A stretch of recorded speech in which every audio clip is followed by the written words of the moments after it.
Bw'abadde akwasa bannannyini ttaka ebyapa byabwe, akulira kampuni ya Bangafi Agroforestry, Yinginiya Vincent Kasozi, yeebazizza obugumiikiriza obwoleseddwa abantu bano kubanga kitutte ebbanga kyokka oluvannyuma ne batuuka ku buwanguzi.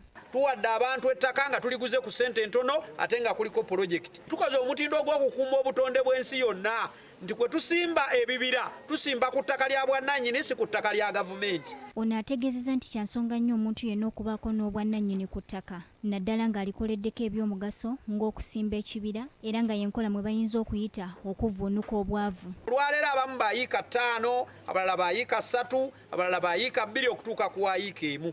Era nga mu kiseera we bajjira basasulanga miliyoni 4 n'emitwalo 8 okubagulira ettaka lino. Ye omusumba Bala Mukiirya ng'ono y'omu ku bafunye mu nkola eno agamba nti kyandibadde kya mukisa eri buli muzadde okuteekerateekera abaana be nga baterawo obugagga obulinga obwo.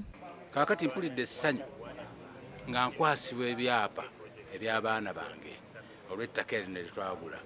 Era muli n'essuubi nti ku nkomerero ekinaavaamu okukungula kujja kutuleetera essanyu nze n'abaana bange n'amaka gange. N'olwekyo nkubiriza abooluganda tojereganga kintu kyonna ate toyogeranga bitaliiwo baababba baabakola kyonna kiri nedda. Abantu bakubiriziddwa okwongera okwettanira omukisa guno nga beegulira ettaka eririko ekibira omukisa nga gukyaliwo. Cynthia Mutoni ne Wilson Migadde, BBS Telefina, Gambuuze.